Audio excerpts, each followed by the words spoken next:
එතකොට දූෂ්‍රාවීතාවය කියලා කියන්නේ මොකද්ද? දූෂ්‍රාවීතාවය කියලා කියන්නේ මේ ගලා යන තරල අංශුව අතර ඝර්ෂණ බලය දෙන්න ඕනේ. මේ ගලා යන තරල අංශුව අතර ඝර්ෂණ බලය දෙනවා නම් අපි ඒවට කියනවා මොනවා කියලාද?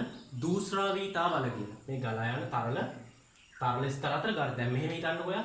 මේක v1 වේගෙන් වැඩි වේගෙන් v1 වැඩි වේගෙන් ගලාගෙන යනවා. මේක එච්චර වේගෙන් ගලාගෙන යන්න මේක v2 වේගෙන් ගලාගෙන යන අතට අඩු වේගයකින්.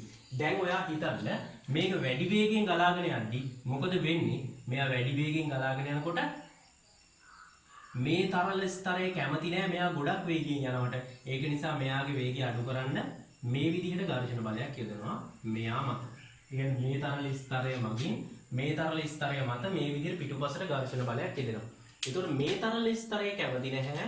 මේ තරල ස්තරය කොහොම යනවටද? මේ තරල ස්තරය සෙමින් ගමන් කරනවට. එතකොට මෙයා විසින් මෙයා මත මේ පැත්තට ඝර්ෂණ බලයක් යොදනවා මේ විදිහට. මේ පැත්තට ඝර්ෂණ බලයක් යොදනවා. හරියට අර දෙක වගේ. එතකොට මෙහෙම ගත්තාම මේ වස්තුව අපි මෙහෙට අදිනකොට පොළොව කැමති නැහැ මෙයා යනකොට. එහෙනම් පොළොව මගින් මෙයා මත මේ පැත්තට ඝර්ෂණ බලයක් යොදනවා. ඒ හා සමාන ඝර්ෂණ බලයක් වස්තුව මගින් පොළොව මතත් මේ පැත්තට යොදනවා මේ විදිහට. එතකොට මේක තමයි මොකද්ද? මේක තමයි ක්‍රියාව. මේක තමයි ප්‍රතික්‍රියාව. නමුත් අපි ගොඩක් වෙලාවට බල ලකුණු කරද්දී අපි ගොඩක් වෙලාවට බල ලකුණු කරනකොට මොන බලය ලකුණු කරන්නේ නැද්ද?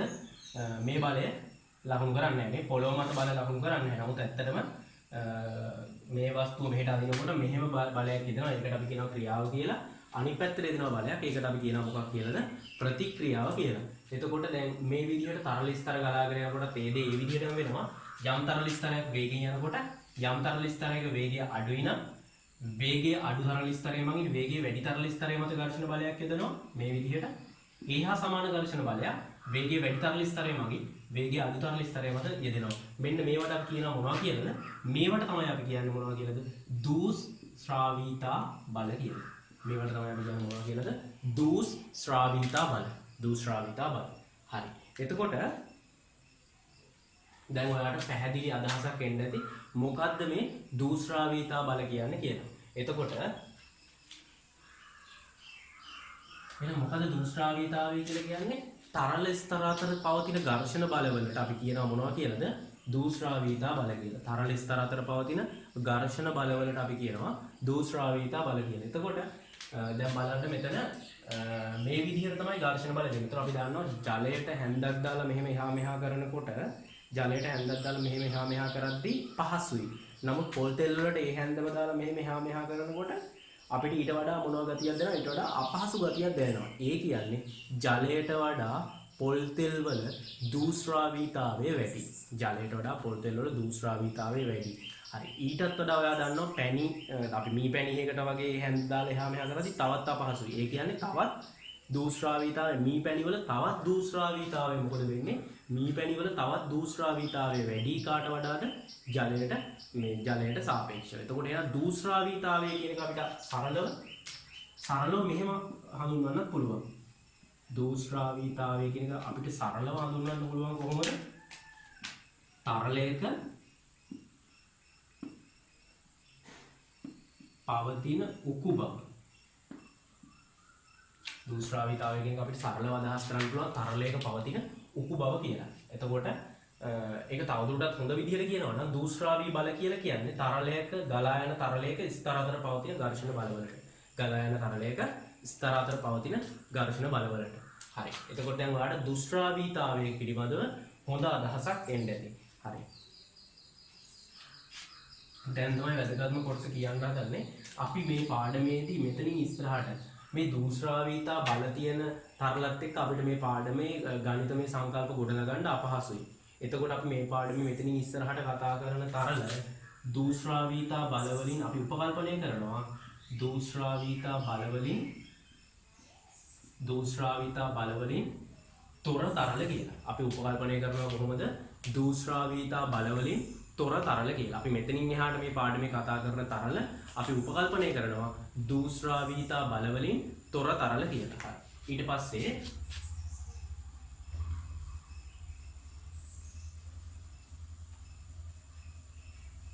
දැන් අපි බලන්න කතා කරපු කොටස් ටික. දැන් අපි කතා කරා තරලයක් කොහොම වෙන්න ඕනද?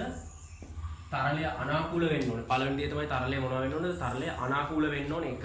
ඊට පස්සේ අපිට ඒ කියන්නේ බර්නෝලි සංකල්ප තරල ගති විද්‍යාවේ එන සමීකරණ පාවිච්චි කරලා ගැටලු හදද්දී තරලය මොනවා වෙන්න ඕනද? අනාකූල වෙන්න ඕනේ. මොකද අනාකූල වෙන්න ඕනේ කියන්නේ තරලය ස්තර විදිහට ගලාගෙන යන්න ඕනේ. ඊට පස්සේ දෙවෙනි එක විදිහට අපි කතා කරා තරලය කොහොම වෙන්න ඕනද? තරලය අසම්පීඩ්‍ය වෙන්න ඕනේ. මොකද තරලය අසම්පීඩ්‍ය වෙනවා කියලා කියන්නේ තරලය මත පීඩනයක් එදුවාම පරිමාවේ වෙනසක් සිදු වෙන්න බැහැ කියන එක. දෙකයි. ඊට පස්සේ අපි තුන්වෙනි එක දැන් කතා කරා තරලයක් ගත්තාම දූෂ්‍රාවී බලවලින් තොර වෙන්න ඕනේ. තොර විය යුතුයි. ඒ කියන්නේ දූෂ්‍රාවීතාවය තියෙන්න බෑ. හරි. ඔන්න ඔය සංකල්ප තුන දැන් කියලා දුන්නේ. ඒතර ඔන්න ඔය තුන තියෙනවා නම් අපිට බර්නෝලි මූලධර්මයේ සහ සන්තතිය පිළිබඳ මූලධර්ම පාවිච්චි කරන්න පුළුවන්. ඊට පස්සේ තව එකක් තියෙනවා හතරවෙනි එක තමයි තරලය අනවරත වෙන්න ඕනේ. හරි අපි බලමු මොකද්ද මේ අනවරත. අනවරත කියන වචනේ තේරුම මොකද්ද කියලා. අනවරත කියලා කියන්නේ අපි හිතමුකෝ මෙහෙම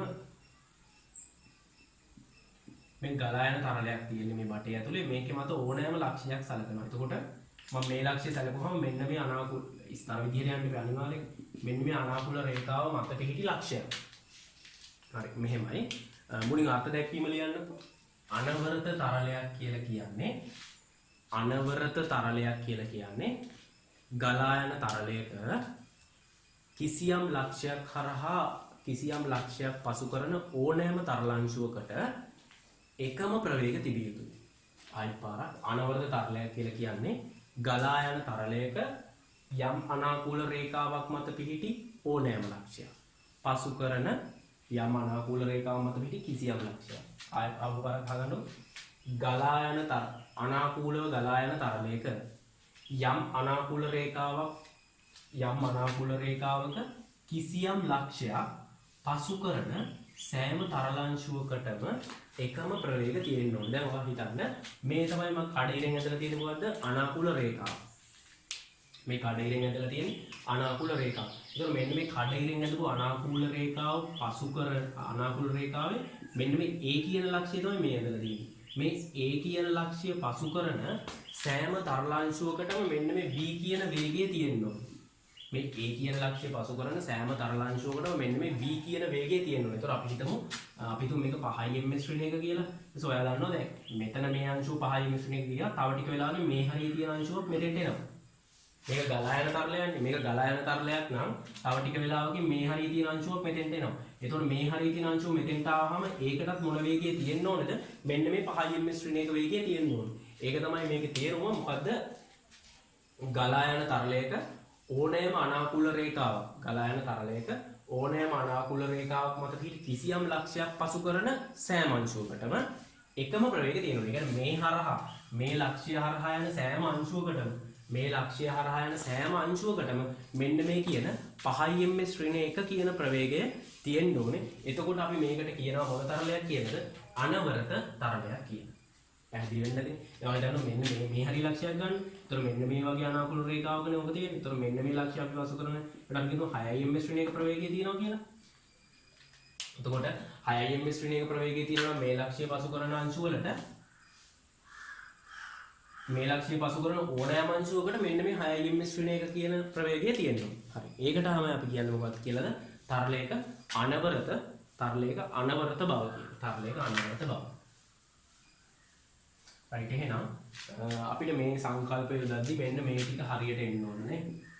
අනාකූල වෙන්න ඕන, අසම්පීඩ වෙන්න, දුෂ්‍රාවිතා බල වලින් තොර වෙන්න ඕනේ. ඊට පස්සේ තරලය මොනවා වෙන්න ඕනද? තරලය අනවරත වෙන්න ඕනේ. එතකොට මෙන්න මේ කරුණු හතර ගැලපෙන්න ඕනේ. එතකොට අපි කියනවා මොකද්ද? අපිට මේ බර්නෝලි මූලධර්මය සහ ඊට පස්සේ සන්තති පිළිබඳ සමීකරණ පාවිච්චි කරන්න පුළුවන්. එතකොට මේ දූෂ්‍රාවී බලවලින්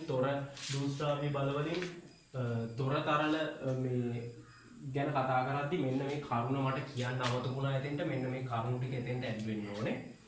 දූෂ්‍රාවිතා බලවලින් තොර තරල. දැන් අපි මෙහෙම ගත්තාම අපි ගඟක් ගත්තොත් එහෙම මේ විදිහට ගලාගෙන යනවා නම් මේ තියෙන අපේ ගඟේ දැන් මේ තියෙන ඉවුරු දෙක නම් එතකොට මේ ඉවුරු දෙක ගත්තට පස්සේ මෙතන අපි හිතමු මෙහෙම මේ ගඟ දිහා උඩින් බැලුවාම පේන විදිහ තමයි මේ ඇඳලා තියෙන්නේ. ඉහළින් බැලුවාම පේන විදිහ. එතකොට මේ තියෙන්නේ යූරු 2 නම් සාමාන්‍යයෙන් වෙන්නේ මේ විදිහට.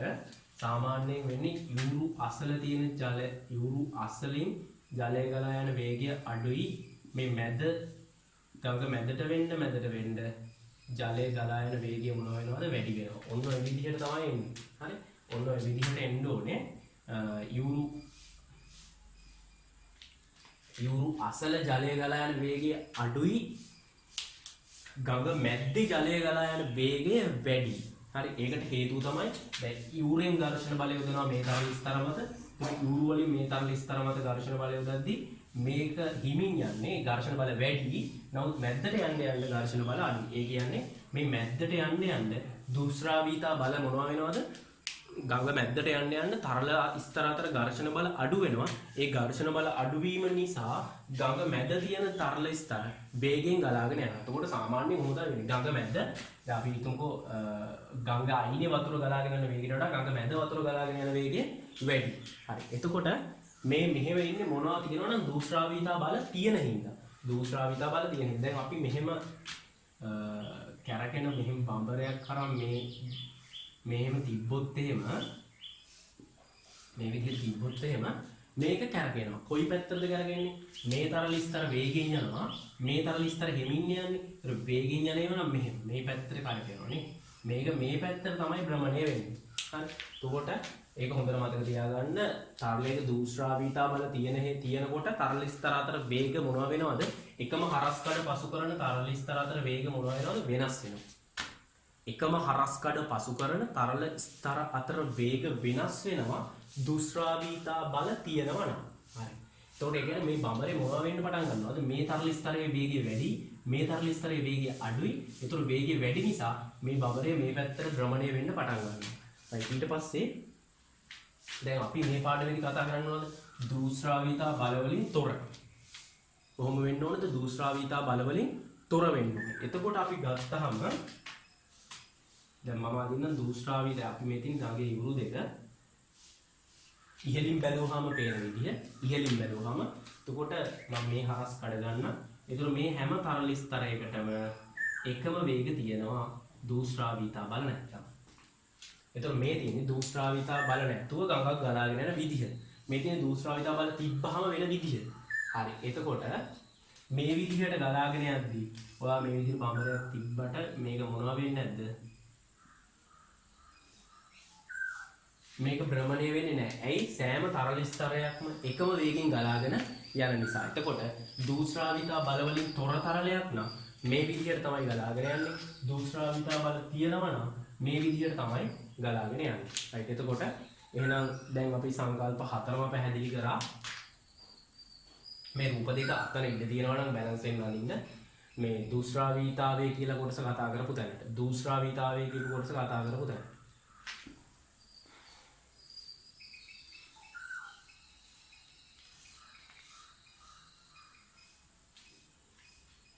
හරි.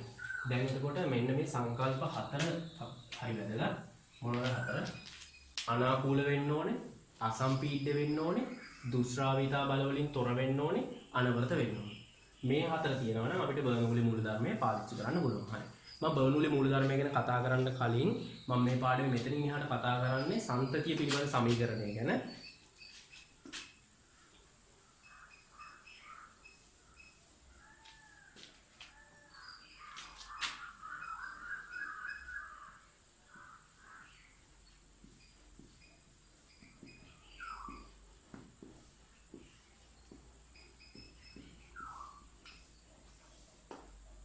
සම්තතිය පිළිබඳ සමීකරණ.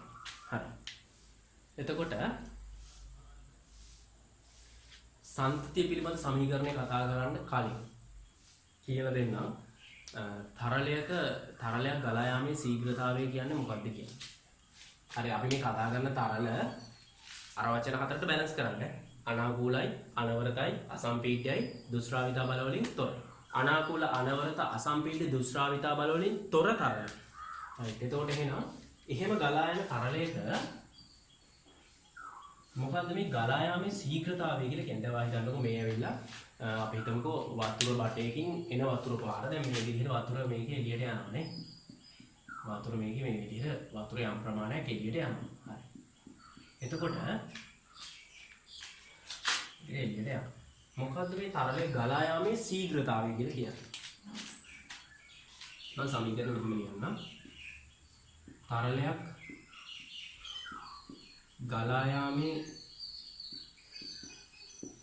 ශීඝ්‍රතාවය සමානයි තරලයක් ගලා යාමේ ශීඝ්‍රතාවය සමානයි ගලා ගිය තරල පරිමාව බෙදීම ගත වූ කාලය.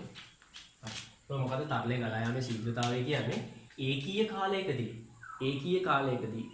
ඒ කියන්නේ එක්ක තප්පරයකදී නැත්නම් ඒකීය කාලයකදී විනාඩි වලින් ගත්තොත් විනාඩියක්, තප්පර වලින් ගත්තොත් තප්පරයක්, පැය වලින් ගත්තොත් පැයක්. හරි. අපි තප්පර වලින් කියමුකෝ ඒකීය කාලයකදී මෙතනින් එළියට ගියපු තරල පරිමාවනේ. ගලා ගිය තරල පරිමාව බෙදීම ගත වූ කාලය. හරි. මම ගලා ගිය තරල පරිමාව කියන එකට මම v' කියන සංකේතය පාවිච්චි කරනවා. ගත වූ කාලය කියන එකට මම t කියන සංකේතය පාවිච්චි කරනවා.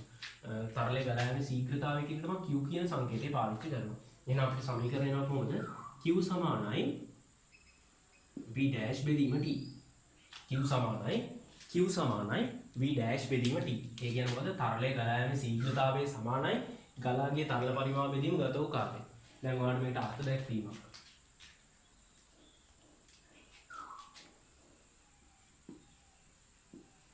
දැන් මාතෘකාව වෙනෝනේ තරලයක් ගලා යාමේ ශීඝ්‍රතාවය.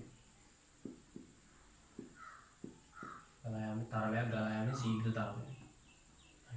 එතකොට තරලයක් ගලා යාමේ ශීඝ්‍රතාවය කියන්නේ මොකද්ද? ඒකීය කාලයකදී ගලා ගිය තරල පරිමාව. ඒකීය කාලයකදී ගලා ගිය තරල පරිමාව. ඒතර මේ විදිහට තමයි ගන්නෙ. ඒකීය කාලයකදී ගලා ගිය තරල පරිමාව කියන්නේ ගලා ගිය තරල පරිමාව බෙදීම ගත වූ කාලය. දැන් බලන්න ඒකකය හදනවා. ගලා ගිය තරල පරිමාව ඝන මීටර වලින් අරගෙන කාලය තප්පර වලින් ගත්තාම කොහොමද ඒකකය එන්නේ? තප්පරයට ඝන මීටර. ගලා ගිය තරල පරිමාව ඝන මීටර වලින් දාලා කාලය තප්පර වලින් දැම්මහම ඒකක එනවා කොහොමද? තරලයේ ගලා යාමේ ශීඝ්‍රතාවය එනවා කොහොමද අපිට? ඝන මීටර තප්පරයට කියලා. මෙහෙම ආදේශ කරන්න බැයිද පුළුවන්. ගලා ගිය තරල පරිමාව ඝන සෙන්ටිමීටර වලින් දාලා කාලය තප්පර වලින් දැම්මොත් එහෙනම් තරලයේ ගලා යාමේ ශීඝ්‍රතාවය කොහොමද එන්නේ? තප්පරයට ඝන සෙන්ටිමීටර. සාමාන්‍යයෙන් අපි මේ දිය තියෙන SI ඒකකය. හරි? තරලයේ ගලා යාමේ ශීඝ්‍රතාවයමයි SI ඒකකය. කොච්චර පරිමාවක් ගලා ගියාද තප්පර? කොච්චර පරිමාවක් ගලා ගියාද තප්පරයට? එතකොට තප්පරයට ඝන මීටර. එහෙනම් මේක තමයි මොකද්ද?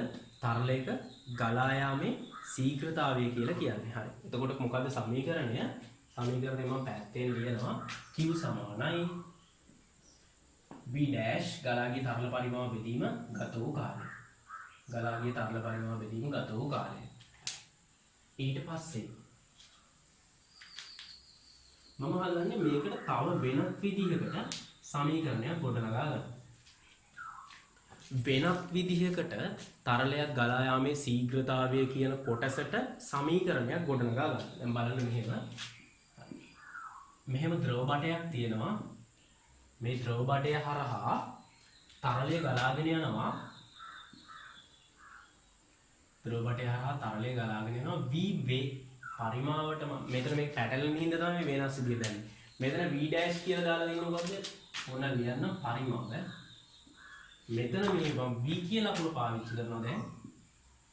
තරලය ගලා යන වේගය. තරලය ගලා යන වේගය. ඒක අතන v' දැම්මේ v' දාලා දින්න පටල ගන්න එපා. දැන් මෙතන v කියන්නේ තරලය ගලා යන වේගය. දැන් නිකමට හිතන්නකෝ මෙහෙම. මේකේ හරස්කඩ A. හරස්කඩ A. අපි හිතමු මේක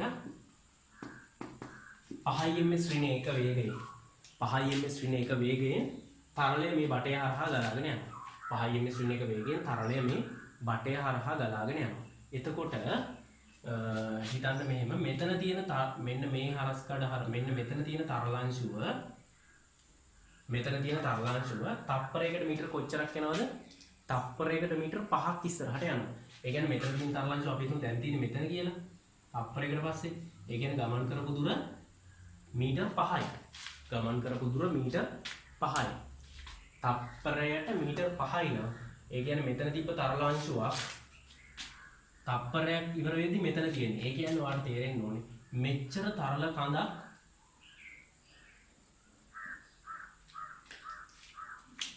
මෙච්චර තරල ප්‍රමාණයක් තප්පරයකදී මෙතනින් මොනවා වෙනවද? එළියට යනවා. මේ මීටර් 5ක් දිග තරල බටයක් තප්පරයකට එළියට වේගය කියන එක සම්බන්ධ කරගන්න එහෙම. හරි. ඒතර වේගය තප්පරයකට මීටර් 5යි කියන්නේ මෙච්චර තරල ප්‍රමාණයක් තප්පරයකදී මේ හරස් කඩේ මොනවා වෙනවද? එළියට යනවා. මෙච්චර තරල බටයක් මීටර් 5ක් දිග තරල බටයක් තප්පරයකට මේ හරස් කඩෙන් එළියට යනවා. එතකොට මේ වේගයේ වැදගත්කම තමයි ඒක. වේගය දැනගන්න එක වැදගත්කම තමයි ඒක. right. ඒකෙන් කොහොමද බලමු තරලයේ ගලා යාමේ ශීඝ්‍රතාවය ගන්න. තරලයේ ගලා යාමේ ශීඝ්‍රතාවය. මොකද්ද තරලයේ ගලා යාමේ ශීඝ්‍රතාවය කියන්නේ? තරලයේ ගලා යාමේ ශීඝ්‍රතාවය කියන්නේ ඒකීය කාලයකදී නැත්නම් තප්පරයකදී ගලා ගිය තරල පරිමාණය. ඒකීය කාලයකදී නැත්නම් තප්පර එකකදී ගලා ගිය තරල පරිමාණය. එතකොට ඒකට අපි කියනවා මොකක් කියලාද? තරලයේ ගලා යාමේ ශීඝ්‍රතාවය කියලා. ඒක අපිට මෙහෙම ගන්න වෙයි. දැන් ඔයා දන්නවා හරස් කඩ A තප්පරයකට මෙයා කොච්චර දුරක් යනවද? මීටර් 5යි. ඒ කියන්නේ වේගයනේ. 5 ms ශ්‍රේණිය කියන්නේ වේගයනේ. එහෙනම් v දුරක් යනවානේ. කෙලින්ම වේගයම දාන්න ඕනද? 5 ms ශ්‍රේණිය කියන්නේ වේගය නෝ. තප්පරයට මීටර් 5යි නෝ. මෙතන වේගය නේද මේ දුර. හරි. ඒතර එහෙනම් මෙතන A හරස් කඩක් තියෙන v තරල බටයක් එළියට විසි වෙන්න ඕනේ තප්පරයකදී. වේගය v නම් වේගය 5 කියලා මෙතෙන්ට ගත්තට වේගයේ අකුර v නේ තියෙන. දැන් 5 කියලා මම උදාහරණයක් විදිහට තමයි 5 ගත්තේ. එතකොට තප්පරයට මීටර් 5ක් යනවා. එහෙනම් තප්පරයකට මෙච්චර තරල බටයක් ඉස්සරහට යනවා. එහෙනම් ඒ කියන්නේ වේගයනේ. රයිට්. එහෙනම් මෙන්න තරල බටය. මෙන්න මේ පරිමාව ගන්න. එතකොට මේක තමයි මොකද්ද? තප්පරයකදී ගලා ගිය පරිමාව. ඒ කියන්නේ කොහොමද? AP නේ. ඒ කියන්නේ මේ තප්පරයකදී ගලා ගිය තරල තප්පර ඒකීය කාලයකදී ගලා ගිය තරල පරිමාව. එහෙනම් හරස් කඩ වර්ගඵලය වැඩි කිරීම එම ස්ථානයේ තරලයේ වේගය. එම ස්ථානයේ තරලයේ වේගය. ඕකෙන් එන්නේ ඒකම තමයි. බලන්න මේකම තමයි ගලා ගිය තරල පරිමාව කාලයෙන් බෙදුවාම එන්නේත් ඔයාට තරලයේ ගලා යෑමේ ශීඝ්‍රතාවය. මේ විදිහට හරස් කඩ වර්ගඵලයේ එම ස්ථානයේ වේගයෙන් වැඩි කරාමත් ඔයාට එන්නේ තරලයේ ගලා යෑමේ ශීඝ්‍රතාවය. දැන් බලන්න හරස් කඩ වර්ගඵලය A තරලයේ ගලා යෑමේ වේගය v. එතකොට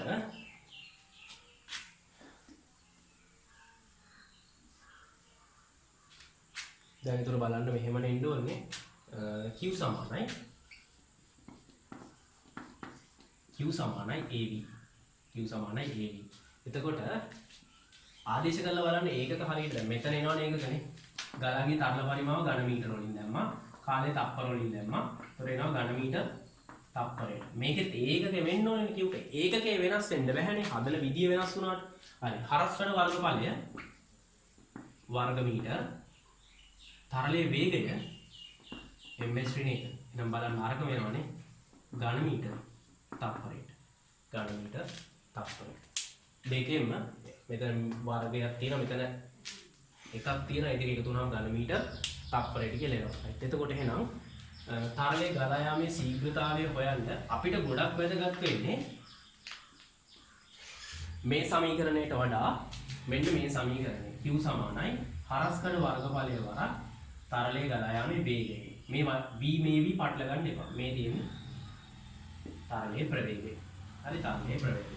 ඒ කියන්නේ හරස් කඩ වර්ගඵලය. එතකොට එහෙනම් මෙන්න මේ විදිහට මේ ක්‍රම දෙකෙන්ම අපිට තරලයේ ගලා යාමේ ශීඝ්‍රතාවය හොයන්න පුළුවන්. දැන් අපි බලමු සන්තතිය පිළිබඳ සමීකරණය කියන්නේ මොකක්ද කියලා.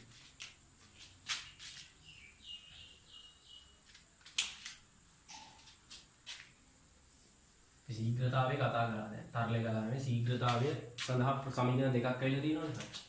දැන් මෙහෙම ගන්න. ලොකු හරස් කඩක් තියෙනවා මේ විදිහට.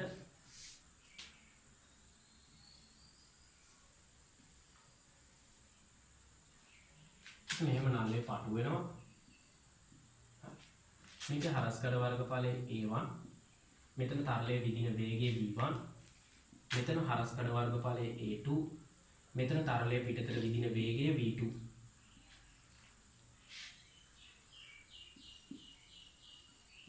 ඔය විදිහට. දැන් බලන්න මෙහෙම අනාකූල රේඛ ඇඳුනොත් මෙහෙම එන්නේ.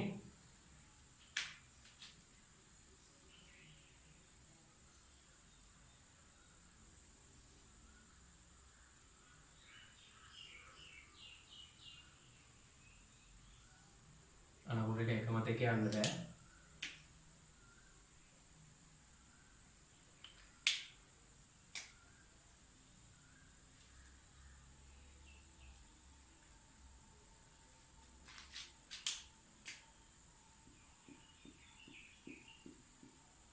එතකොට දැන් මෙහෙමයි. දැන් මෙතනින් තරලයේ ගලා යන වේගයේ ශීඝ්‍රතාවයයි මෙතනින් මෙහෙම හිතන්නකෝ. දැන් මෙතනින් අපි හිතමු මේ බටේට මෙතනින් තප්පරයකට ඇතුළු කරන පරිමාවක් තියෙනවනේ. මේ බටේට මෙතනින් තප්පරයකට ඇතුළු කරන පරිමාවක් තියෙනවා. ඒ පරිමාව මෙතනින් මොනවා වෙන්න ඕනද? එළියට යන්න ඕනේ. තප්පරයකට අපි හිතමු මම සරලව කියලා දෙන්න මේ තප්පරයකට මෙතනින් ලීටර් 5ක් දැම්මොත් ඒ ලීටර් 5 මෙතනිනුත් මොනවා වෙන්න ඕනද? එළියට යන්න ඕනේ. එහෙම නොවුනොත් මේ බටේ මොනවා වෙනවද? දැන් අපි හිතමු මෙතනින් තප්පරෙන් ලීටර් 5ක් දානවා මෙතනින් තප්පරෙන් ලීටර් 2යි එළියට යන්නේ. එහෙම වුණොත් අනිවාර්යයෙන් මේ බටේ මොනවා වෙනවද? පුපුරල යනවා. ඇයි? පරිමාව ඉතුරු වෙන්න බෑනේ. මෙතනින් තප්පරෙන් ලීටර් 5ක් ඇතුළත් කරොත් මේ ලොකු හරස් කඩෙන් මේ පොඩි හරස් කඩෙනුත් තප්පරෙන් ලීටර් කීය පිට වෙන්න ඕනද? 5 පිට වෙන්න ඕනේ. එහෙනම් මෙතනයි මොනවා වෙන්න ඕනද? තරලයේ ප්‍රෙස් වෙන්නේ නැත්තම්. ඒකේ අර වචනේ වැදගත්. මොන වචනේද වැදගත්? තරලයේ අසම්පීඩනවා. තරලයේ අසම්පීඩන. සම්පීඩන ප්‍රශ්නයක් නැහැ. සම්පීඩනය වෙනවා නම් අර ලීටර් දෙක ප්‍රෙස් කරගලා අඩු කරගන්න පුළුවන් නේ. එහෙම බැයි නම් තරලයේ අසම්පීඩන මෙතනින් ලීටර් 5ක් දැම්මොත් ඒ ලීටර් 5 මෙතනින් පිට වෙලා යන්න ඕනේ. එහෙම නැති වුණොත් මේක ඇතුලේ රැඳෙන්න ගියොත් මේ බටේ මොනවා වෙලා යනවද? පුපුරලා යනවා. හරි. එතකොට එහෙනම් මෙතනින් ඇතුල් කරන පරිමාව මෙතනින් පිට වෙන පරිමාවට අනිවාර්යයෙන් මොනවා වෙන්න ඕනද? සමාන වෙන්න ඕනේ. හරි. එතකොට එහෙනම් මෙතනින් තරලයේ ගලා යාමේ ශීඝ්‍රතාවය මෙතනින් තරලයේ ගලා යාමේ ශීඝ්‍රතාවයට මොනවා වෙන්න ඕනද? සමාන වෙන්න ඕනේ. මෙතන තරලයේ ගලා යාමේ ශීඝ්‍රතාවය අපිට ගන්න පුළුවන් හරස්කඩ වර්ගඵලයේ වරක් ප්‍රවේගය. a1 b1. මෙතන තරලයේ ගලා යාමේ ශීඝ්‍රතාවය අපිට ගන්න පුළුවන් හරස්කඩ වර්ගඵලයේ වරක් ප්‍රවේගය. දැන් මොනවා වෙන්න ඕනද? මෙතනින් තරලයේ ගලා යාමේ ශීඝ්‍රතාවයයි මෙතනින් තරලයේ ගලා යාමේ ශීඝ්‍රතාවයයි අනිවාර්යයෙන් මොනවා වෙන්න ඕනද? අසම්පීඩ්‍ය තරලයක් නම් සමාන වෙන්න ඕනේ. එහෙනම් මොකද වෙන්නේ? a1 v1 සමානයි a2 v2 කියලා ගන්න පුළුවන්. හරි. දැන් බලන්න. අපිට ඒතර සමීකරණයක් එනවා a1 v1 සමානයි a2 v2. මේක තමයි අපි කියන්නේ මොකක් කියලාද? සන්තතිය පිළිබඳ සමීකරණ. තාම මේ බර්නූලි මූලධර්මයේ කතා කරන්න ආවේ නැහැ. අපි මෙන්න මේ සමීකරණයත් අපිට ඕනේ වෙනවා මේක ඉස්සරහට කතා කරලා යනකොට මේකට අපි කියන්නේ සන්තතිය පිළිබඳ සමීකරණය. සන්තතිය පිළිබඳ සමීකරණය. එතකොට දැන් මේ බලන්න a1 v1 සමානයි a2 v2. දැන් ඔයාලට තේරෙනවා මෙහෙම දෙයක්. a1 v1 සමානයි a2 v2. මෙතන හරස්කඩ වර්ගඵලය මොකද වෙන්නේ? හරස්කඩ වර්ගඵලය වැඩි. මෙතන හරස්කඩ වර්ගඵලය අඩුයි. හරි. මෙතන හරස්කඩ වර්ගඵලය වැඩි, මෙතන හරස්කඩ වර්ගඵලය අඩුයි. එහෙනම් මොකද වෙන්න ඕනේ? හරස්කඩ වර්ගඵලය වැඩි තැන වේගය අඩු වෙන්න ඕනේ. හරස්කඩ වර්ගඵලය අඩු තැන වේගය අනිවාර්යයෙන් මොනවා වෙන්න ඕනද? වැඩි වෙන්න ඕනේ. එතකොට මේ අගයන් දෙක හැමතිස්සෙම නියත වෙන්නේ එකම අගයට හැදෙන්නේ. මේක වැඩි වෙනකොට මේක අඩු වෙන්න ඕනේ. මේක අඩු වෙනවා නම් මේක මොනවා වෙන්න ඕනද? වැඩි වෙන්න ඕනේ. ඒ කියන්නේ හරස්කඩ වර්ගඵලය අඩු කරොත් ඒ කියන්නේ මෙහෙමනේ මෙතනින් ලීටර් 5ක් දානවා නම් තප්පරයකට මෙතනින් ලීටර් 5 යන්න ඕන නම් මෙතනින් ඇතුළ මෙතන තරලයේ ගලා යන වේගයට වඩා වැඩි වේගය මොනවා වෙනවද? මෙතනින් තරලයේ විදිනවා කියලා වට තේරෙනවනේ. ඒ මෙතන තරලයේ ප්‍රවේගය මොකද වෙන්නේ? වැඩි. ඒ ලීටර් 5 එළියට දාගන්න එපා. හීනි දැනගෙන. ඒතර වේගය වැඩිනේ. හරි. ඒ දෙයට උදාහරණ ගන්න පුළුවන්. මම උදාහරණ පැහැදිලි කරන්නම්. ඊට කලින් මේක අහගන්නකො. හරස්කඩ වර්ගඵලය වැඩි වෙනකොට වේගය අඩුයි. හරස්කඩ වර්ගඵලය අඩු වෙනකොට වේගය වැඩි. ඒතර ඕක තමයි සන්තතිය පිළිබඳ මූලධර්මය කියලා කියන්නේ.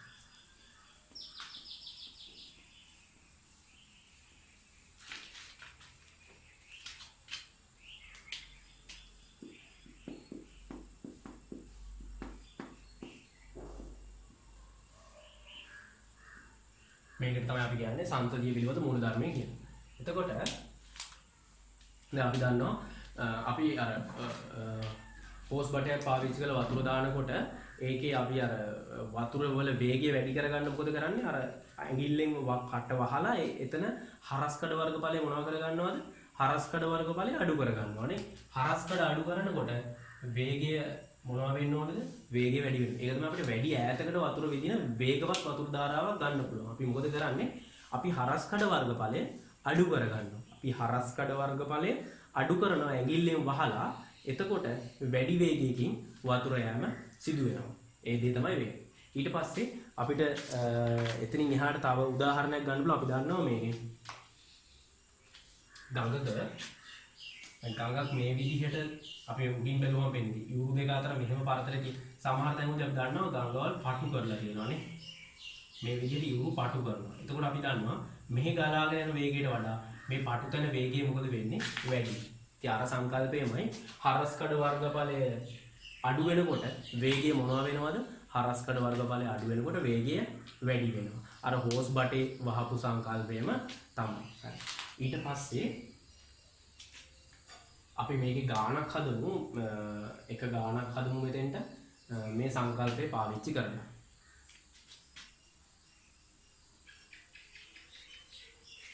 right මෙහෙම ලියා ගන්නකො මේ ගාණ. ජලය ගලා යන නලයක x ස්ථානයක හරස්කඩ වර්ගඵලය වර්ග සෙන්ටිමීටර 10ක් වන අතර x ස්ථානයක හරස්කඩ වර්ගඵලය වර්ග සෙන්ටිමීටර 10ක් වන අතර තවත් ස්ථානයක හරස්කඩ වර්ගඵලය වර්ග සෙන්ටිමීටර 2ක් වේ. ජලය ගලා යන නලයක x රූපයක් දෙන x ස්ථානයක හරස්කඩ වර්ගඵලය වර්ග සෙන්ටිමීටර 10ක් වන අතර තවත් ස්ථානයක හරස්කඩ වර්ගඵලය වර්ග සෙන්ටිමීටර 2කි. පුළුල් ස්ථානය හරහා ජලය කියන්නේ මේ පුළුල් ස්ථාන කියන්නේ මෙතනනේ මේ හරහා ජලය ගලාගෙන යනවලු 2 ms ඍණයක වේගයකින්. පුළුල් ස්ථානය හරහා ජලය 2 ms ඍණයක වේගයෙන් ගලා යන්නේ නම් පුළුල් ස්ථානය හරහා ජලය 2 ms ඍණයක වේගයෙන් ගලා යන්නේ නම් පළවෙනි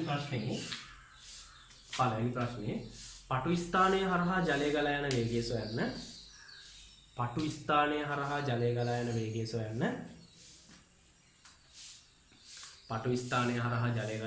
සොයන්න. දෙවැනි ප්‍රශ්නේ ඒකීය කාලයකදී නලය තුලින් ගලා ගිය ජල පරිමාව සොයන්න. ඒකීය කාලයකදී නලය තුලින් ගලා යන ජල පරිමාව සොයන්න. පටු ස්ථානය හරහා ජලය ගලා ගිය වේගය සොයන්න.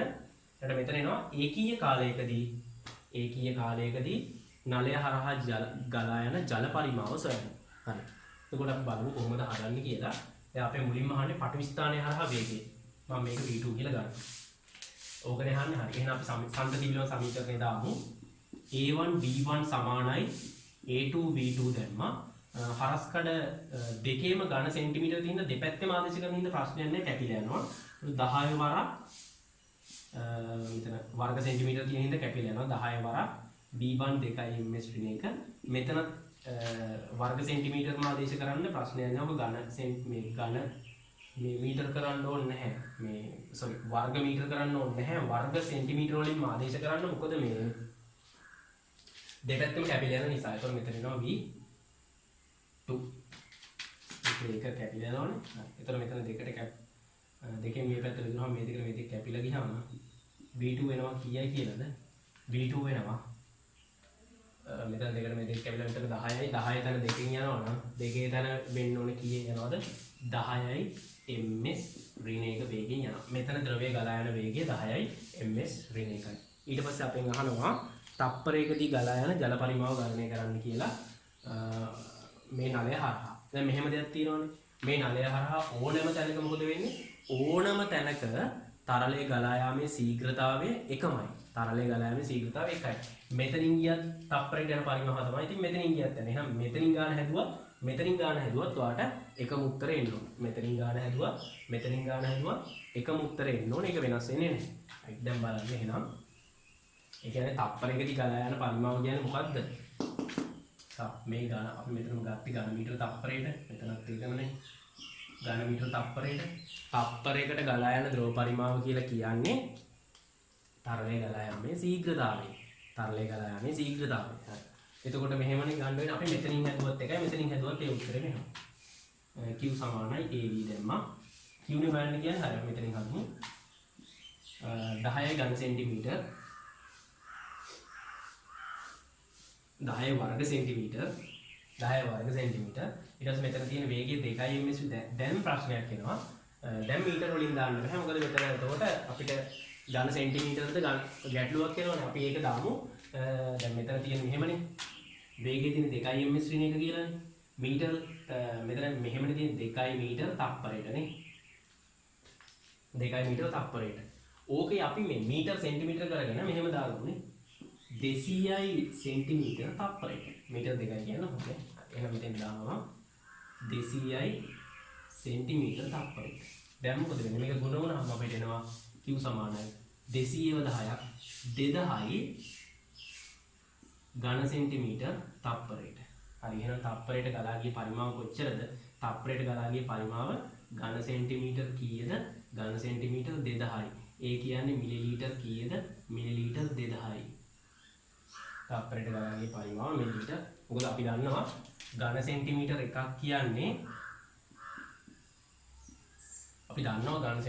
කියන්නේ මිලිලීටර් එකක් කියලා. එතකොට එහෙනම් ওই විදිහට ඒකේ දෙවෙනි කොටස හදන්න පුළුවන්. මෙතනින් හැදුවත් අපිට ඔය උත්තරේම එනවා. රයිට් හරි. එතකොට එහෙනම් අපි දැනට කතා කරා මේ පාඩමේ සෑහෙන කොටසක් කතා කරා. දැන් අපි ඉස්සරහට කතා කරන්න තියෙන්නේ බර්නූලි මූලධර්මය. කෙලින්ම බර්නූලි මූලධර්මයේ වටේ කතා කරන්න ඕන ටික ඔක්කොම කතා කරලා තියෙන්නේ. දැන් කතා කරන්න තියෙන්නේ බර්නූලි මූලධර්මය ගැන. ඊට පස්සේ එතනින් එහාට අපි බර්නූලි මූලධර්මයේ ඇප්ලිකේෂන්ස් ටික ගැන කතා කරනවා. ඒ කියන්නේ සරලව කිව්වොත් ගුවන් යානයට කොහොමද දාන්නේ බර්නූලි මූලධර්මයේ. ඊට පස්සේ වේග පන්දුවක චලිතය, දග පන්දුවක චලිතය, ඒ වගේ ඇප්ලිකේෂන්ස් ටික ඊට පස්සේ කතා කරනවා. රයිට් එහෙනම් මේ වීඩියෝ එක මෙතනින් ඉවර කරනවා. මේකෙදි මම කතා කරා අනාකූල තරල, ව්‍යාකූල තරල, සම්පීඩ්‍ය අසම්පීඩ්‍ය බව, දුෂ්‍රාවීතා බල, ඊට පස්සේ අනවරත තරලයක් කියන්නේ මොකක්ද කියලා පැහැදිලි කරා. ඊට පස්සේ අන්තිමට තරලය ගලා යාමේ ශීඝ්‍රතාවය කියන්නේ මොකක්ද කියලා සමීකරණ දෙකක් අරන් දුන්නා ඔයාලට. ඊට පස්සේ සන්තතිය පිළිබඳ සමීකරණය අරන් දුන්නා. මොකද්ද සන්තතිය පිළිබඳ සමීකරණය? සන්තතිය පිළිබඳ සමීකරණය තමයි a1 b1 සමානයි a2 v2. මේ සමීකරණය අරන් දුන්නා. එතකොට ඔන්න ඔය කොටස් ටික කතා කරා. ඊට පස්සේ එහෙනම් අපි ඊළඟ වීඩියෝ එකේදී කතා කරමු බර්නූලි මූලධර්මය සහ ඒකේ යෙදීම් ටික.